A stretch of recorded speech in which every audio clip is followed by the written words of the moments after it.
Hey y'all, what's up? I'm Natalie Milan, the dope trauma therapist, and I absolutely love doing family therapy.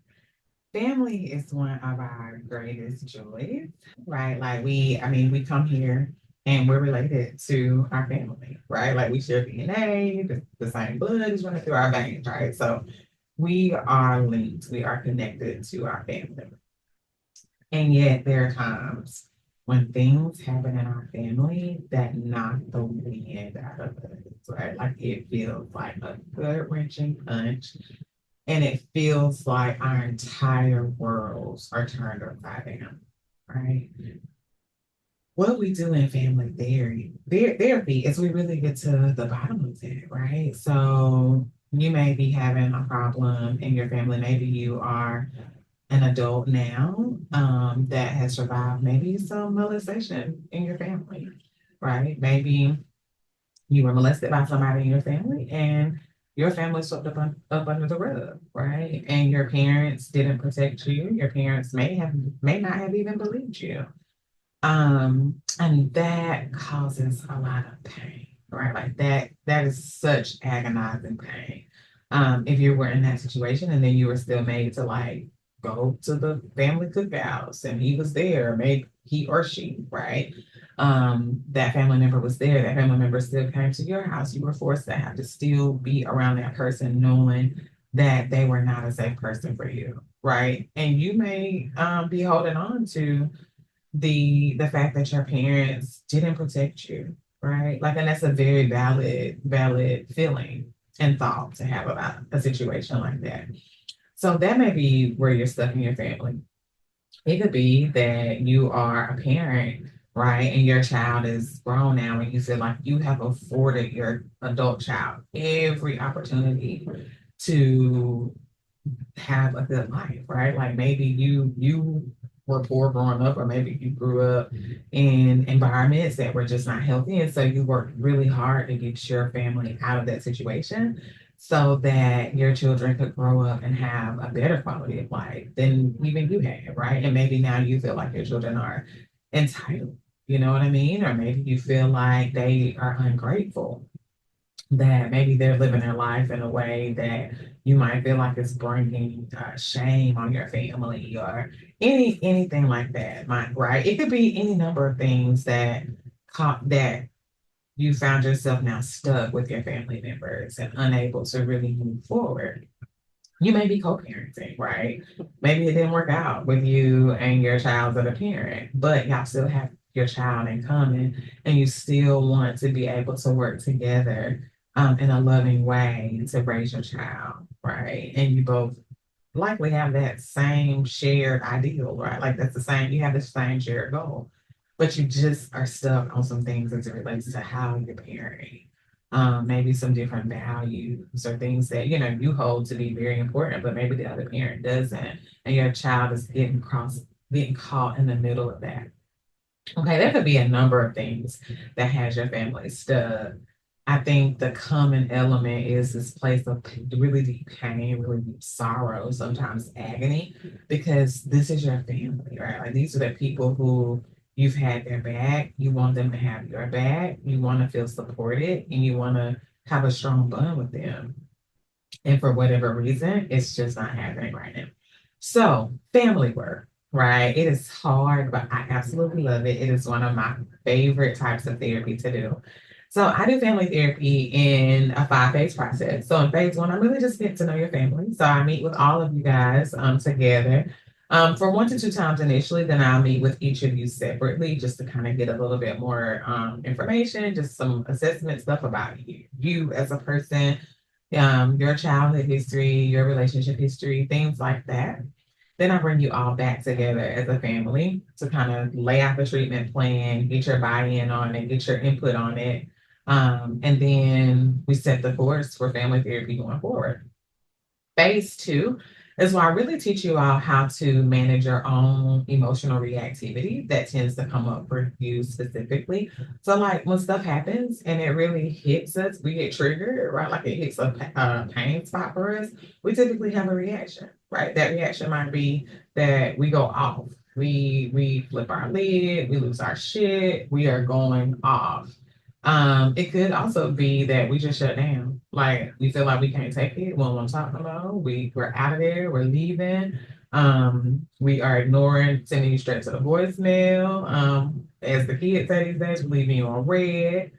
Or it may be even worse than that, and we're blocking you. We're blocking you from calling, blocking you on social media, and all the things, right? So whatever your thing is, we're gonna identify what that looks like for you, right? What that looks like for your family, where you guys are getting stuck, but then teach you how to manage that. When you get triggered, how to help yourself, let your nervous system know that you're actually okay right now, right? Like in this moment, you're okay, even though that place got hit and it kind of your body feels like you're reliving that again. This will help your body know that you're okay. Okay, and then in phase three, that is where I'm sorry, let me back up to phase two. So phase two, we're also in doing that, helping you to stabilize, right? Like just helping the cycle that you kind of get into with your family to kind of calm itself down, right? Like just want to help you to kind of diffuse some of the emotional reactivity and some of the behaviors that come as a result of those of the emotional reactivity. Okay, so that's phase two.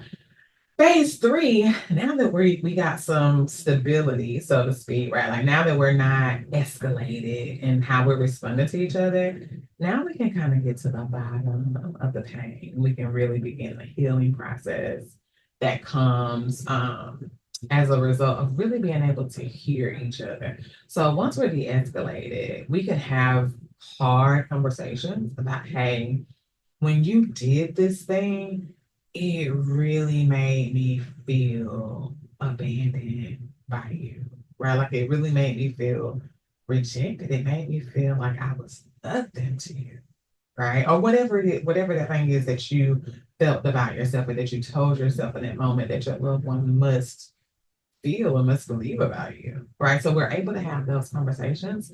And now that the cycle itself is de-escalated, each person can now begin to hear what each of the other family members are actually saying about their experience in it, right? Like how they were feeling, how it left them, the place that they were in. So we do that, and we're gonna do that with all the family members, right? Then that's phase three. Now we're moving into phase four.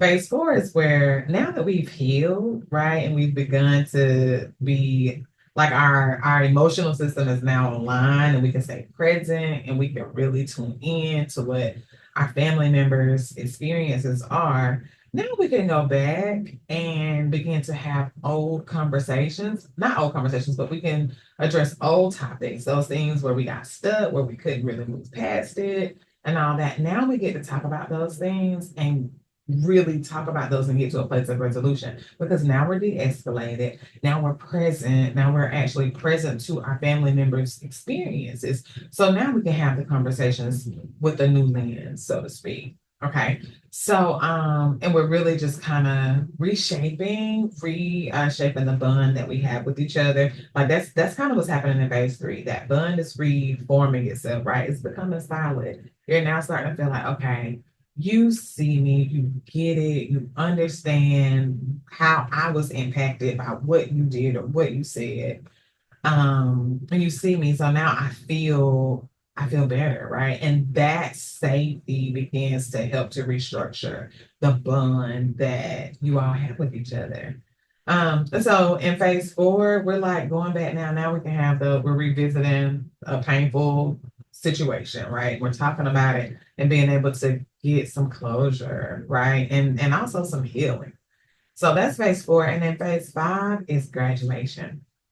It is always intended when you come and you sit down with me in the first session, our goal is always to get you to whatever your end is, whatever your goal is, whatever that thing is that you envision for your family, the collective goal that you all end up deciding on right before we leave phase one. That's always the goal, right? To get you all to have these conversations, to strengthen your bond, to be able to get some clarity and some understanding, but and also some tools to help you through the process. And then for you to be done with therapy, for you to graduate therapy. It is not intended that you're going to be in therapy forever. Okay. So that is how family therapy works for me.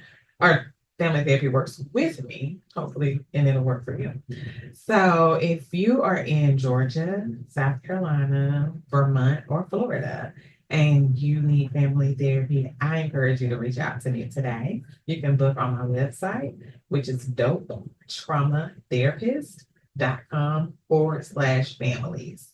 If you have any questions, you can feel free to call my office at 678-829-5985. I look forward to helping you and your family get the healing that you so desperately desire. All right, we'll talk soon.